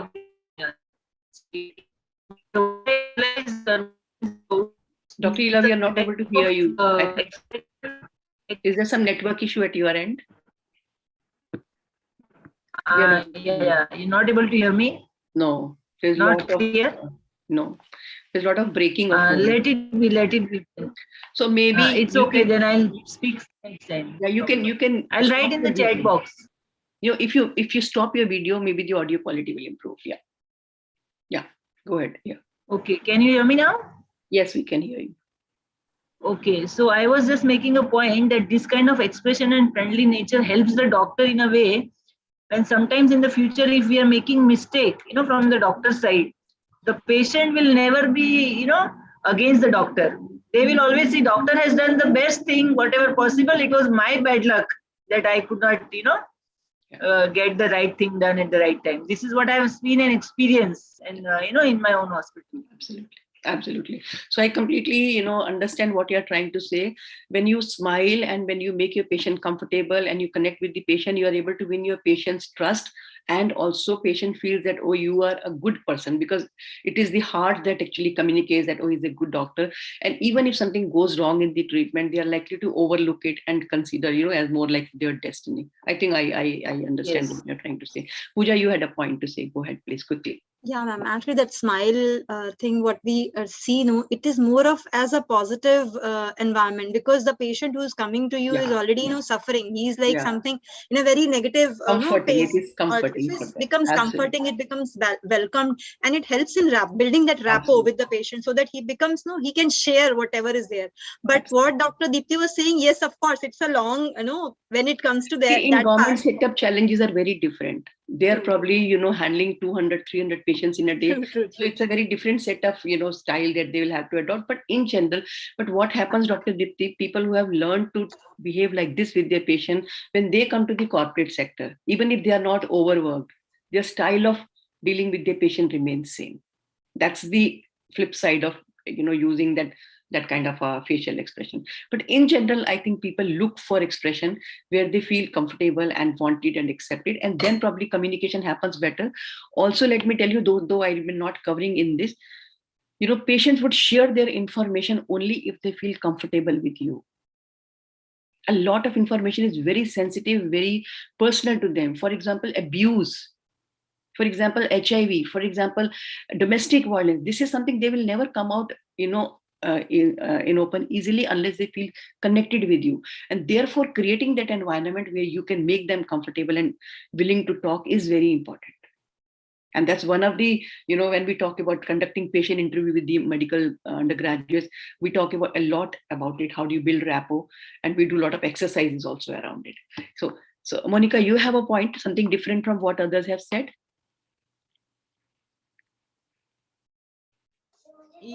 Yeah, ma'am, I think it's very unrelated as of now, but still I would like to ask, how is it different when we talk about being a dental professional? Like, we talk about money, we talk about cost of treatment. Yeah. So there at times it seems like beginning mein agar hum aise baat kare to patient, gets put off because dental treatment is considered to be like very costly these days. Yeah. So on this point, I wanted your insight, like how it should Wonderful. I think that's a very important question. And that's the reason we have a phase like this where we say, okay, I'm not open to a lot of discussion. So being friendly, smiley, and being able to talk about cost, prognosis, everything or all responsibilities that we have to learn to deal with. Because I can't talk about cost, or if I talk about cost, then I need to have a face where the patient feels little, distant from me. That will help me in, making the patient agree with the cost. I think again, that's a misnomer. So if I need to talk to you about cost, I should be able to tell you about it. That's a learned skill. That's a learned skill, of course. And then when I need to generally talk to you, I need to, talk in a friendly manner. When I say friendly, it's not unprofessional. Please remember, there's a very thin line between being personal and professional. We have to always stay professional. For example, I'm taking programs for you, and I've done program for so many people, and you are also doing a lot of programs. You will be very friendly in your approach with your audience, but you're never friends with them. You would know that if I become friends with them, then the whole decorum of the program will go haywire. Similarly, when you're dealing with your patient, friendly does not mean that you become friends with them. There's a point where you will actually be, how much you will be talking, and what topics will you be talking. But when it comes to the cost, you will have to talk about it. And I get a lot of requests from the hospitals. There's one hospital with whom I'm working for the last 1 year. They have asked me to take a session for the consultants, where they feel when it comes to talking about cost, they will just tell about what their charges are, surgical charges are, but they will not talk about the complete cost of staying, or in case if there is some complication or some additional service to be given. They'll say, they will not talk about it. Patients would later on go and argue that you said 2 lakh rupees and now I'm been asked to pay 3 lakh rupees. So that means we have to become comfortable with the idea. This was not required earlier, but now that's required. Smiling does not mean that I can't talk of cost. I have to learn both the things simultaneously. Okay, so very quickly moving forward from here, I want to ask you that how many of us are good at reading people's facial expressions? You are good at it? Dr. Birender, or what others? I am also good at it. it. Okay, Dr. Ila says she's also good at it. Wonderful. So let me quickly, show. Sorry? So a long way to go, but I'm better than the past. Oh, wonderful. Excellent. I'm very happy that at least you are making an effort towards it. So let me quickly share one quiz with you, and I want everyone to participate in it. And let's see, are we able to read the expressions rightly? Give me a second. Okay, where are we? There we are. Yeah. So I'm showing you a face here. It's just a quiz to help us all see that we need to not only learn to manage our facial expression, but we should be able to read others' expressions also. So what do you think this facial expression looks like? Embarrassment, fear, sadness, surprise? Embarrassment. How many of you say embarrassment? You can write in the chat. Okay. So I will go with embarrassment and I submit. Let's see what it says. Fear. Okay, next question. This is flirtatiousness, interest, happiness, politeness. Polite. Polite? Everybody says polite? No, this is Dr. Birender, क्या कहते हैं? Interest. Happiness. Interest. Politeness. Okay, I'll go. 2 people have said politeness, although I'm not sure. Incorrect. Happiness. How about this one? Sadness, pain, anger, disgust. Anger.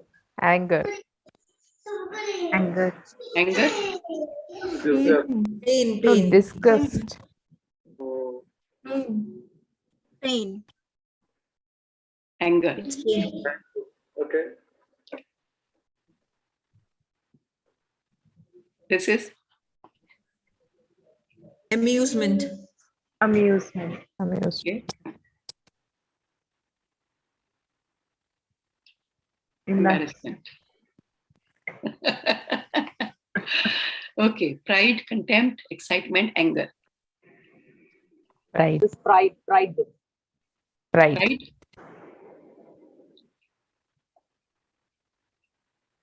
Right. So there are many more, and I'm not going into it because then we'll be spending a lot of time on this. The idea is we need to really learn to observe others' expression, and also read from those expressions, because they are communicating. Especially when the patients are sharing their information, they may have expression of hesitation. That means there is somebody with them in whose presence the patient is not able to talk freely, or there can be the patient is hiding something because the patient is afraid of sharing that information. Or sometimes patients say, oh, I have severe pain, but when you see their facial expression, you can make out the intensity is not as much as the patient is saying verbally, and you can see the incongruency. So it's not only important to keep our facial expressions, to the point, but also remember to observe others' facial expressions, because that gives you a lot of idea about what is on the other person's mind. So facial expressions like anger, irritability, unhappiness, attitude, they are all visible on our face. And we don't care to contain them, honestly. Do we? Do we? Mostly not. Mostly not. We often do not smile while interacting with patients, whereas actually smile can change the meaning. Eye contact. Okay, so what do you see in this picture? What do you see in this picture? There is lack of connect. She's busy on phone. The person is standing. There's another person waiting to talk. Yeah, she's busy on phone. Maybe genuinely she's occupied. Okay, we can't see her face, so I don't know if she's looking at. Absolutely. So it looks like she's busy. She's not looking up. The way. Okay. So how many of you have experienced something like this? Yeah, many times. Yes, many times. On, the both sides of the table. Yes. Most of us have. Okay, if I may ask you, how many of you do like this? No. Nobody will like it. Nobody will like it. Nobody will like it. But a lot of us do sometimes like this. So I think one learning from this is that if there is somebody standing in my visual field, even if I'm busy on phone, I can just put the phone on hold for a second and say, can you please wait? Let me finish this call. I'll call you. Or in case if I need to make that person sit and talk, please take your seat. Let me finish this call. I'll talk to you. Or if that is very important for me, then maybe I'll tell this person with whom I'm talking on phone, can I put you on hold for 2 minutes? I need to attend the person. So that means not making an eye contact is not an idea. That is our way of disconnecting with the person, because we can't focus at two things. But prioritizing can be learned, and we can accordingly, communicate with whom we need to first. So why is making eye contact important? So it shows whether you're interested in the party that whom you're communicating. Okay. Trust. Trust. There is That a rule. the person that I'm invested in you, at least for that shows that I'm attending to you, I'm investing in you, I'm listening to you. What else? The kind of feedback that your thing is getting taken up by the person. Absolutely. Whatever you're saying. From facial expression, you get a feedback also. Okay, I'm listening to you, I'm agreeing with you, I'm understanding your point of view. So if you don't make eye contact, the other person does not get an idea, am I being heard? Am I getting attention? Yes, Dr. Indu, I think it's the first part of the communication, the very first. Very first. Where we first enter into a non-verbal agreement that yes, I'm going to, speak with you or listen to you. So it's like you're welcome, and it's like let's start. Absolutely. That's the beginning of the interaction. The first part where you are connecting with the person is you make eye contact. So a lot of time when I ask my students, when I do a program for medical students, I ask them, is it easy to build rapport with the patient or not? If I ask all of you, is it easy to build rapport with your patients or not? There is a rule called 7-11 rule. Dr. Shashikala is saying something. Yeah, please go ahead. Sorry. There is a rule called as 7-11. So every person, whether we are agreeing or not, in 7 seconds, we judge a person for 11 capacities. Whether he's friendly, whether professional, whether he's not, cleanliness, how he conducts himself. There are 11 qualities. In 7 seconds, unconsciously, we judge. So when we make an eye contact for 7 seconds, yes, yeah, ma'am, there is a 7-11 rule. When you give only 7 seconds to a person initially, first impression, because as we say, we don't get second chance to make first impression. Absolutely. if I give 7 to that person, is enough. I can half an hour to talk to him back. Absolutely. It's okay. But that 7 seconds showing what am I wearing to how I've kept my desk becomes very important to make that impact. Yeah. So when I speak to that's a very new learning for me also. 7-11 concept I didn't know, but thank you for sharing with all of us. So when I do this program for the medical students, I tell them building rapport does not require time. They normally say it's not possible, we don't have time. I tell them building rapport does not require time, it requires intention. The moment your patient comes into visual field, you lift your head, nod at them. Usually they will smile and they'll say, good morning, sir. Yeah, good morning, doctor. You just have to respond, namaste, आइए. है ना? Normally patient कहते हैं नमस्ते. आपने नमस्ते का जवाब दिया, बैठने कहाँ बैठना ये बताया, हाँ जी बोलिए. That's good enough to start, and rest is your way of communicating with the patient. So building rapport is not about time, it's about intention. So looking at the patient, smiling, making eye contact, and showing them the place to sit. Usually they will greet. If they don't greet, I can also greet and say, Namaste Baba, kaise hain? Kaun hai aapke saath mein? Big small talk before the big talk. And they'll say, Mera beta hai. Ya aapne pucha, kahan rehte hain aap? Doctor sahab, paas mein hi rehte hain. That's enough to start with. And then you can start with your, so it's a matter of, like you said, it's the first communication. And that's so important. And like Dr. Shashikala said, first, second decides whether your patient will stick with you or will go away if you have not been able to win your patient's confidence. And that's absolutely. Dr. Ramya, do you have a point to add? Ma'am, I have a question to ask. Please. Actually, we are training nurses in our field and they go for home health care, where the patient, we are meeting them in their territory. Hospital is our territory, whereas home is their territory. So sometimes our nurses feel it difficult to start a conversation with the patient to gain their trust. So in that cases, how to break the ice? Wonderful. I think Ramya, wonderful question. I really appreciate your this thing. I sometimes use cab here in US. Last time also when I came, I was sometimes traveling alone and I used cab, and I was surprised at the way the cab drivers will proactively strike a conversation with us. I mean, I used to be surprised, and I used to come home and tell my daughter, I mean, they're so knowledgeable and they're so friendly and they talk at length and they'll ask you, how are you? How is the day? How are you feeling? Like something very general they'll start with. And then they'll go on, and then somebody asked me, what do you do? I said, okay, I'm a psychologist. Oh, you are a psychologist. I want to ask you a question. And then he started asking what I have anger issues. And I came home and he said, he 20, 30 minutes of the drive, he just, and it was a wonderful conversation. So very proactively, we have to actually break that ice and train them in initiating a conversation. So it will be through mock exercises initially, but then they have to proactively go and break the ice. Of course, care has to be taken that they have to stay professional, because when you are in their territory, they are more relaxed and more confident, and you are vulnerable, I would say, because especially being nurses and young nurses, we have to look after their safety also. But if you are confident, if you know your subject well, and if you present yourself well, you can break the ice, and that can help you win their confidence. So if you work on their subject knowledge, because they will ask them a couple of questions, and if they can answer those questions confidently, they are there for them. Then, their communication skills have to be really good, and that is a good news that they can learn. So do a lot of mock exercises with them. We'll be doing some role plays, so you will get an idea how you go about. But role plays is the best way to train them and break the ice and break that hesitation. But that has to be done proactively. That has to be done. So I am doing a program with the Academy of Communication and Healthcare. So hopefully I'll be their certified facilitator.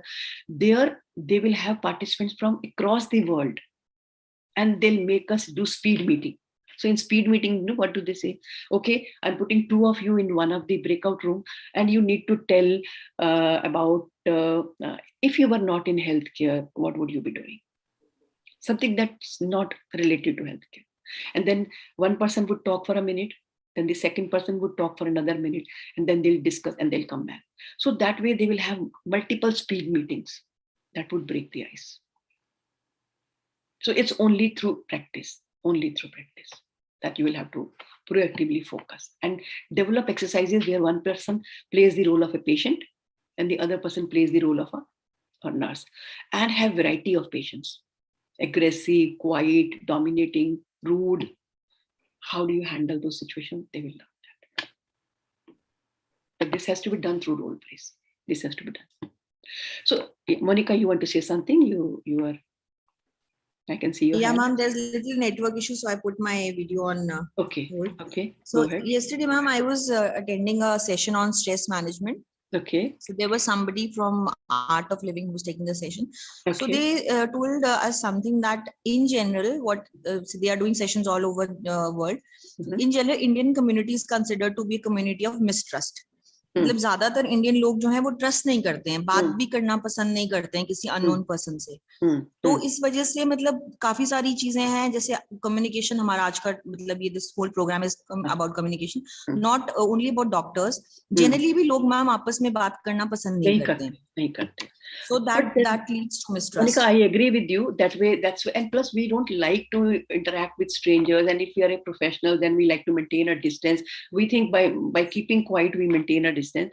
You can be proactively in conversation with the person, but at the same time you can maintain professional distance. But people who are service providers, they have to actually learn how to build rapport, and because if you are able to align your client with you, then your task becomes easy. You are able to get their confidence and compliance in the time to come. So I think everybody has to learn to really win their patient by making proactive communication. So since we are talking about eye contact part, so this is one protocol I normally share with the audience that you can talk to your audience about it, that don't look at the patient for more than 2 to 3 seconds. Because person can become uncomfortable, especially if it's a person of opposite sex. So it's always a good idea, look at the person for 2 to 3 seconds and change your focus. Then also, I've shown you the 2 pictures. In personal relationship, we can look, under the eyes. You can look at the nose and the lips also. In a professional setup, it's always good idea to look above the eyes. So that would help you, first of all, also to stay professional and also not communicate any personal interest. So staring is not a good idea. That can be taken as challenging or refuting. And looking at somebody from head to toe is again not a good idea, because that can, look like appraisal. So again, that's not a wonderful idea. Talking about posture, there are 2 postures in this picture. Which one do you think is okay, A or B? Ma'am, can you just show the A back again? It will automatically happen. B is good. I think both of them are not correct. Absolutely. Both are not okay, because in A, you see the person sitting very casually. And in the B, he is very closed. So the right way of communicating is when you slightly lean forward and occasionally nod. That will encourage interaction, and the person will open up and would feel that you are attending and paying attention to that person. We'll be talking about attentive listening in a while, in few minutes. Touch, I think again that's another way of communicating, and we all need to touch the patient for various reasons. For example, if you are going to do some examination, or you're going to a dressing or injection or a procedure, we have to touch the patient, and that's unavoidable. But touch has to be with care and respect. So we have to really train our staff to be respectful, and even if you make them practice how much of pressing is okay, how much of holding is okay, from where should you be holding, even these things can be trained to your to staff, so that they know what is the right touch and what is not the appropriate touch. Touch can also communicate empathy, understanding and power, especially when you touch on the shoulder or on the head or on the hand. So they get a feeling of being cared or communicating empathy. But we got to be careful, because touching can create misunderstanding. So we really need to tell our patients to be careful, to tell our audience to be careful about touching, because sometimes it can be misunderstood. But if you have developed enough rapport, and if your patient has complete trust in you, then touching on the arm or on the shoulder, and that also light touch, would communicate that you are compassionate. Hand movements. So can you show me what kind of hand movements are not appropriate? If you can make a hand movement and show me which you think is not appropriate. Okay, showing a finger is not a good idea. Yes, finger is not. And showing a hand, again, not a good idea. How about this one? Oh my goodness. Dr. Shashikala, that you will do only with somebody you're really, very, very annoyed with. I know. And one is this. Yes. So what do I do? Yeah. Another thing. So when you're talking about a disease, it's not a good idea to show your finger to the part of the body where what you're talking about. Even that point has to be, kept in mind. So I think hand has to be used very, very carefully, because definitely it can create confusion. And I have heard stories from the audience that, once in one of the hospital, the patient literally fought with the resident because he said, "Ab bahar jaiye." He said, "How dare you show me hand and you say bahar jaiye?" So, there can be confusion like this. So we really need to be careful about hand movements. At times it can be very, upsetting to the other person. So again, hand movements like this or like this, that's going to upset the person. Okay, what do you see in this picture? Whom does he look like?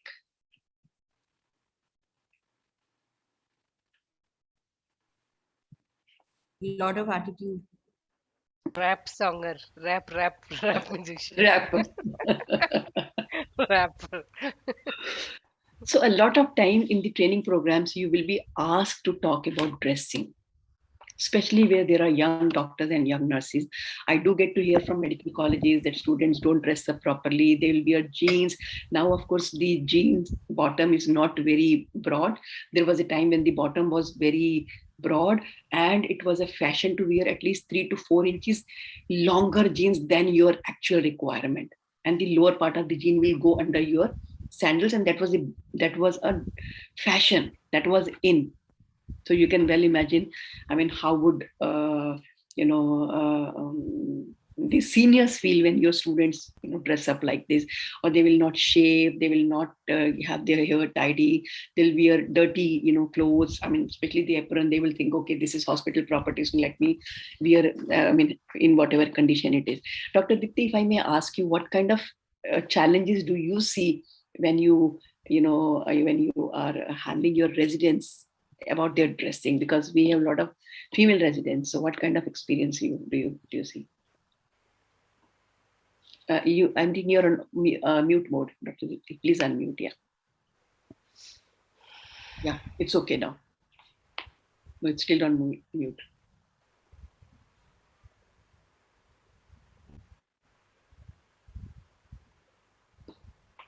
It's okay. Yeah. Sorry, yeah. Yeah. No, I see it very challenging. And in fact, the dressing norms are changing. Yeah. My issues are, mine is a government setup where a lot of, conservative women come. My clientele, more than 50% is now Muslim women who are very traditionally dressed in burqa clad and all.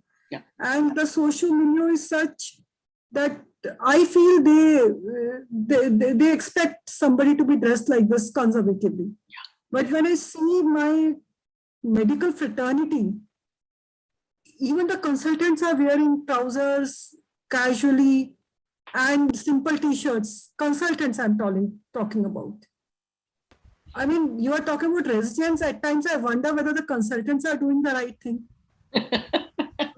I think is it our way of saying that we are young if we are wearing some trousers and not and a tee which is according to me the neckline is unacceptable, according to them it's highly I think acceptable. that's what my concern. Sometimes we are wearing deep neckline, not realizing that you're going very close to the patient and you have to bend also.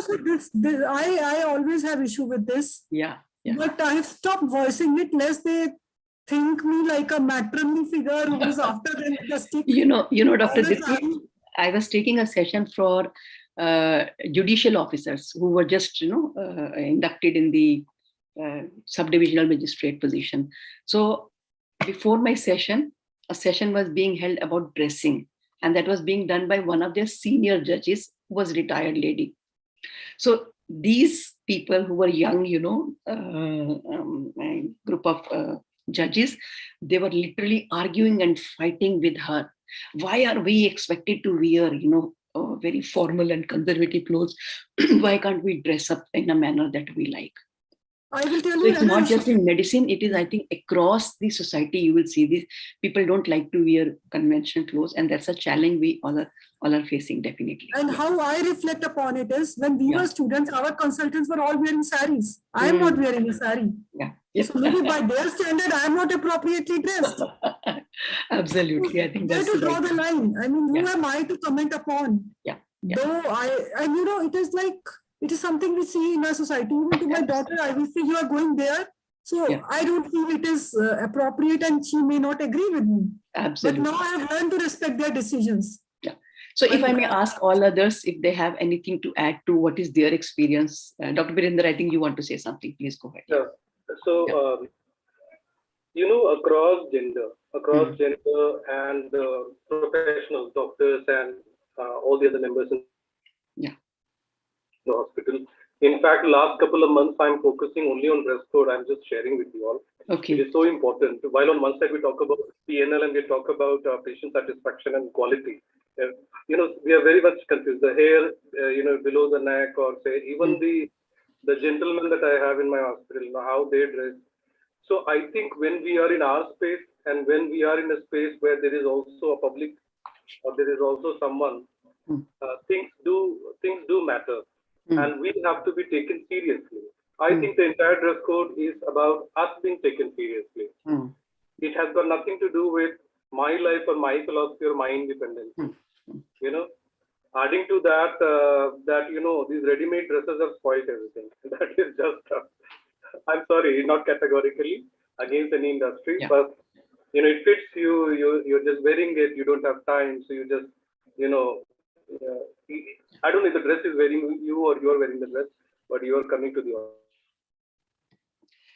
So I think we have to take it seriously, and it is for us. Yeah.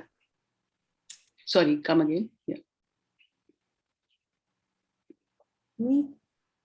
Dr. Dipti, you were saying, Dr. Birinder, have you finished? Yeah, I think I have. Yeah. Dr. Birinder has made, this is a very valid point. I think this is what I take home from this meeting, what Dr. Birinder has just said. It is such an important sentence which he has said. It is not about how we feel. It is how we want to be, recognized by the patients. I can tell you from my own example. Dr. Dipti, this is what I wanted to tell you, how I help my audience understand the importance of dressing appropriately is when I help them see, if you want your patients to respect you, you have to appear worthy of that respect. If you want your patient to trust you, you have to appear worthy of that trust. If you're not looking responsible, if you are casually dressed up, you don't look responsible. Only after the treatment, patient will know you are a responsible doctor or not. First impression, as Dr. Shashikala said, is formed in first couple of seconds. And your appropriate dressing adds to your first impression. It gives you an edge. It gives you a benefit that, okay, you are dressed up well, so you must be a good doctor. So why not take advantage of it? So what I tell my students always, in your personal life, wear what you like. That's your life. Enjoy yourself. Only thing is, don't post on the social media, because sometimes patients, they get to notice you, or even staff or subordinates get to notice you. But at a place of work, it's always good to dress up in a manner that people feel like respecting you. So what I tell them, a lot of time young doctors come and tell me, ma'am, patients call me sister. They call me nurse. They call me sister. I have earned doctor's degree with so much of effort, and they call me sister. I said, if you're not dressed up like a doctor, if you were dressed up like a doctor, wearing a name tag here, everybody will know that you are a doctor. Sometimes young boys, young medical students will come and say, ma'am, they treat us like lab technician, and they treat us like, male nurses, because you're not dressed up. So you have to earn that respect. So professional dressing is essential. I completely agree with what Dr. Shikla is saying. But this will only happen if you are able to help them see how is it helpful to them, to your audience, to your medical students or to your resident. If you can help them see why they need to dress up well for their own benefit, they will agree with you more. And this is what I do, and that helps me in convincing them that you are dressing appropriately, not for your patient, but to get patients' confidence and to form a good impression and to earn your patients' confidence. And then they would understand, yeah, I think you're right. So we do get to see a lot of time, they'll wear tight t-shirts or low necklines and sometimes such tight clothes that they're not even able to bend down. I remember I went for a hospital, she was a quality manager and she was wearing such high pencil heels. You are going to go up and down in the hospital 10 times in 8 hours and you're wearing such high heels. It's going to cause tiredness and then also exhaustion, and you're going to, there's a risk of falling also. So I think appropriate dressing has to be highlighted when you are talking to your audience. Of course, I think in most of the hospitals they have dress code, but where you don't have, then there's a risk that there can be all sorts of things. So colors also influence the way people perceive us. So it's always a good idea to wear sober colors and light colors, because the milieu of the hospital is not really very very cheerful or fun way. Next is personal space and privacy. So we all carry a bubble around us, and we become conscious the moment somebody comes closer to us. Similarly, patients also have a bubble. So it's important to respect that bubble. Even with your junior staffs, with your female staff, with your other people, we have to maintain that space so that the person does not become uncomfortable. So whenever you need to go closer for any examination or for a procedure, it's always a good idea to inform the patient that I need to examine your patient. Are you okay with this?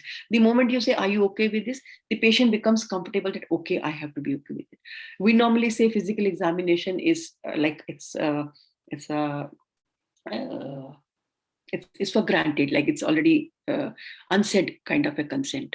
But then patient does not know. So when you're doing it, if you just tell them, inform them, I need to examine your chest, I need to examine your back, are you okay with this? So when you say I am okay, so implied consent, we know they have no idea what implied consent. So we need to really inform them and tell them that we are going to go closer. So a safe distance of 2.5 feet is good in general conversation at a professional center. But when you're going closer than that, it's always a good idea to inform them what we are going to do. Respecting patients' privacy and confidentiality is very important, because a lot of time we do not maintain patients' privacy. We examine the patient with improper curtains, or when there are people around, and some other staff will walk in and walk out when you are examining the patient. I've personally seen one of my relative being delivered, and she had to undergo cesarean section, and she was put on the OT table. There were everybody around, and for a couple of minutes I think she was left without any sheet also, because they were changing the sheet. Why not have a simultaneous another sheet ready when you are uncovering the patient? Even if the patient is unconscious or semi-conscious, I think we need to respect patients' privacy, and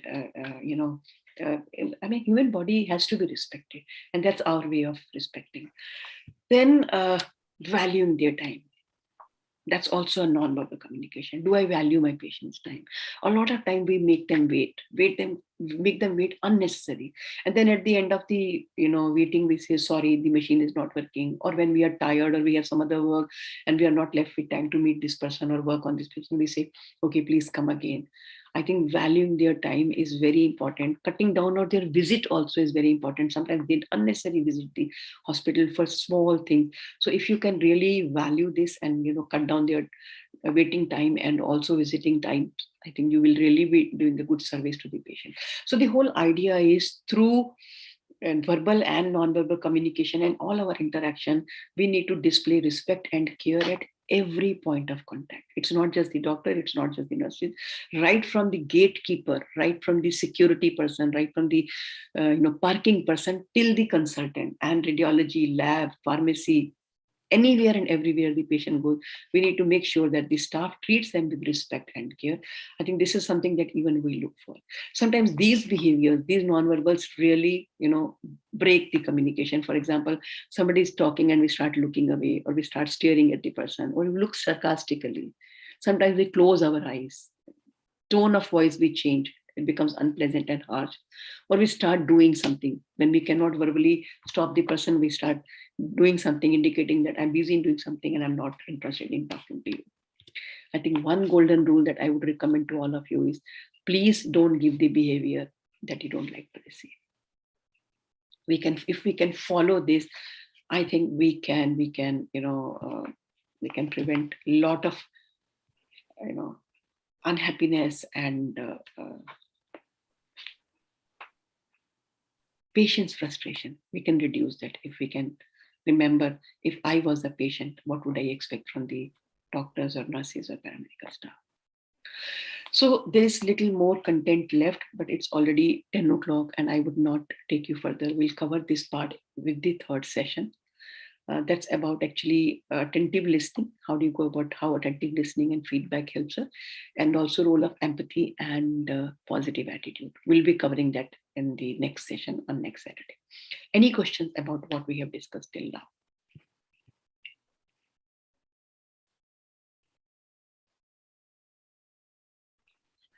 To say something. And can you hear me? Yes, I can hear you. Yes. I just wanted to add last thing, which I feel with my experience, that people get annoyed or any quarrel for whatever be the reason. Anything which happens in the hospital or any setup, I have seen that two things are there always. And one of those two things are when they feel they are disrespected and when they feel they are cheated. Oh, yes. These two things makes them annoy most of the times. Most of the time, these two things are the reasons. This is what I feel. Right. You're right. And when I will discuss about, aggressive patient party, you will actually see, and what you're saying is what going to be, talked about. They feel that they have not been given a fair treatment. They have not been, given an equal treatment, and they feel cheated or they have been disrespected. And that's what actually, frustrates them. And that's the reason they become either aggressive or they, think of litigating. And that's a proven kind of, fact through studies that has been read. Yeah. So I've shared the feedback form in the group. If you could quickly have a look at the feedback and complete it. It's very short and simple kind of a thing. Yeah, Pooja, you wish to say something? Please go ahead.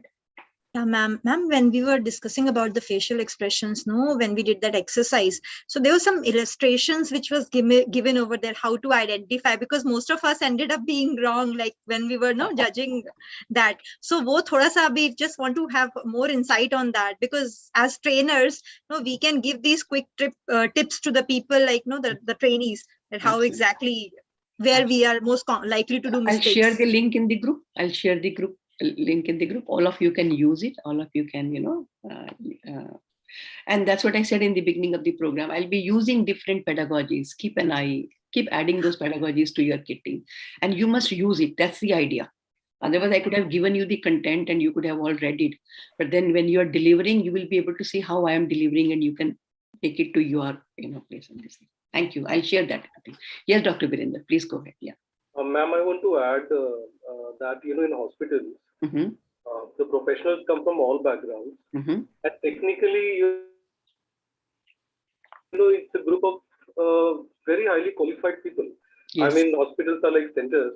Yeah. With highly qualified doctors, or say a very good HR, a very good MBA is there in the hospital. There is a finance, and there is the nurses and everybody. But where we lack somewhere, is that none of us, and most of the hospitals haven't had a proper training on how to communicate the entire thing. You are very good, say, in cooking, but you don't know how to plate it up. Absolutely. Or you don't know how to have the menu shared. Yes. So you're a very good doctor, but you don't know how to give it, or say you're very good in managing people, but you don't know when and where to counsel. I think this entire matrix, communication has been taken for granted. It is, felt like we all know what to say. Yeah. But that part and soft skills has become like one of the agenda on a training HR list, some kind of a list. It's a soft skills training. Yeah. But I think everybody requires that. Absolutely. So now they have integrated with the medical education, hopefully in the time to come with dental and with nursing and physio and all other allied sciences. They should integrate as an integral part of the curriculum, so that they become open to the idea that, okay, seeing patient is not one thing. We have to interact with the team, and we require teams, collaboration and participation, and I need to earn it. It will not happen on its own.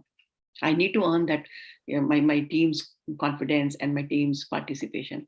Then we will value. And also, I think in our country, the biggest problem is everybody thinks what I'm doing is most important. Rest all others are just my, followers, you can say, or they just need to follow my orders.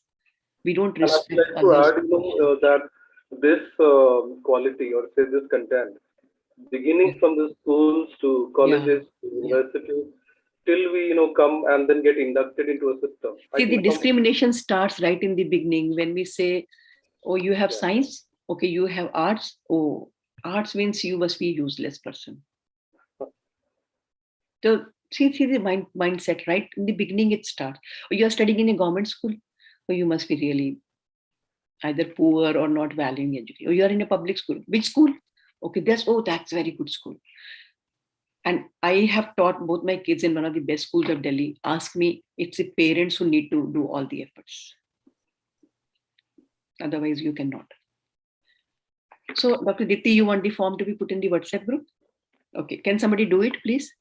Can you, let me try. Let me try if I can do it.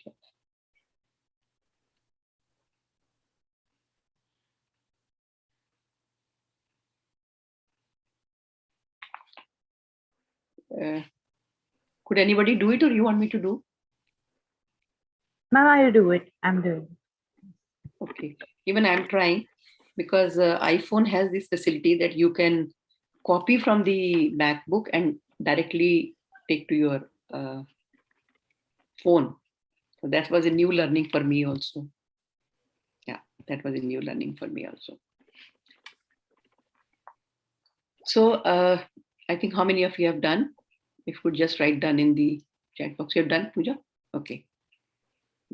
And the entire para-language and everything, more than, the doctors and nurses, of course, they have to be there.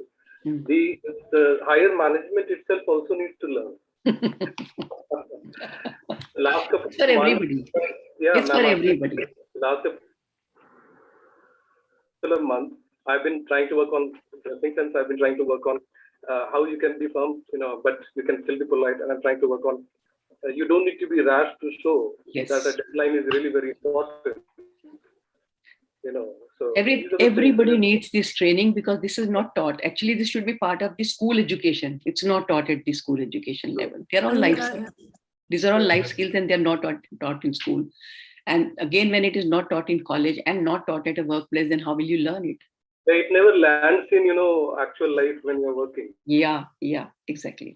Dr. Dipti, you're left I want to see, I've been seeing a senior as a very bad communicator, it has a bad influence on generations of upcoming doctors. Yes, absolutely.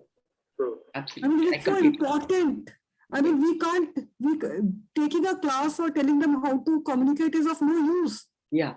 The best thing is when we are with them, finish how we are doing. They are going to passive. We don't take qualities from parents. Similarly, these budding doctors, resident doctors, will take it from these consultants. They are their role model. No? They are their role model. Absolutely. So I really feel that whatever I'm learning is for me to improve. Absolutely. And passively, I will hand down those qualities to my residents. Then taking 10 lectures on a hold of them. Yeah.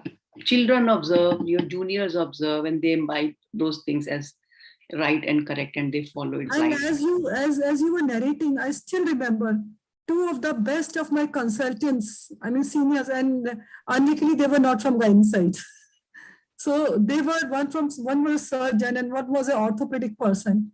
And whatever you were telling about body language, eye contact, touch, I can remember, I can take names. I mean, orthopedic mein Dr. V.K. Gautam and surgery mein Dr. Thusu, long back. Dr. Gautam retired just last year. They were all those qualities personified. No wonder we all used to take our parents to them. See, normally we say government setup, you can't have these kind of things, but see. No, they have spent whole their lives in the same Exactly. institution. That's what I want to say. I want to break that myth that we think in a government sector, it's not possible to practice these skills. I mean, it's mindset. It's all mindset. As you were saying, I was recapitulating how Dr. Gautam used to deal when I used to take my mom to him. Throughout my life, I've taken to him, even though I got him operated elsewhere. So I could see each and every element of good communication in his every visit. So good. So we have good examples also. Thank you for sharing that. So I have received 8 responses as of now. I think there should be at least 10. So 2 more people need to do.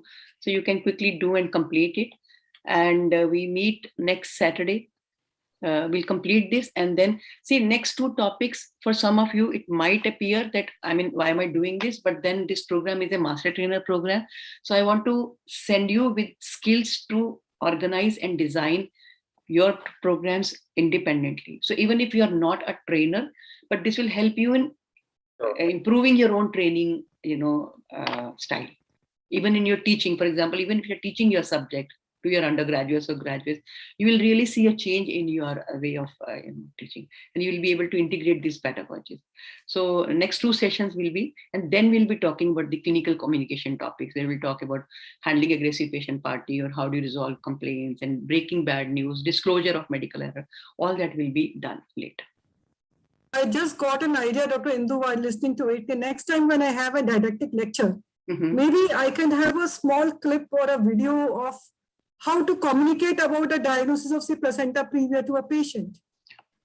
I think this subject of communication should not be taught separately as different. It has to be integrated with your. It should be integrated with every didactic subject, every academic topic. Absolutely. Suppose I have a patient and I have to take a consent. I'm telling everybody for this do an elective cesarean. I do an elective cesarean. But if I integrated a 3-minute, say, a consent or 3-minute recording of how to take a consent, how to explain, it will go a long way. Yeah. Our all academic teaching should be considered incomplete till we teach them communication in the same set. That's why I say teachers also should learn the training skills, because you have an adult audience, so you need to really. Dr. Monica, I think you have something to say. Yeah, ma'am, I just wanted to know that is there any tip or trick to just gauge the expectations of the patient in his or her first visit? That one thing which we should make sure कि हमें first visit में ही पता चल जाए, just to know the expectations. So just to get a clear idea. There will be a top. Sorry, somebody responded in. Somebody asked something after Monica. Okay, so Monica, there will be a topic, I think that's topic 5, that is understanding patients' expectations. And I'm going to give you an excellent tool, which normally I share with the management trainees. But I have integrated with this topic because I want to really send you with the solutions and not just with the problems. So I'll be sharing a tool with you, and the whole topic of patient expectation is going to be, dealt in session 5. In session 5. So we'll answer your question there. Thank you, ma'am. Thank you. Thank you. Although I have a couple of tools, but then that will not help you. But I'll give you an excellent tool that you can use in your place of work. Chalo. So do I close it here? Thank you so much, everyone. Thank you. Thank you. I know we have passed 15 minutes. Yeah.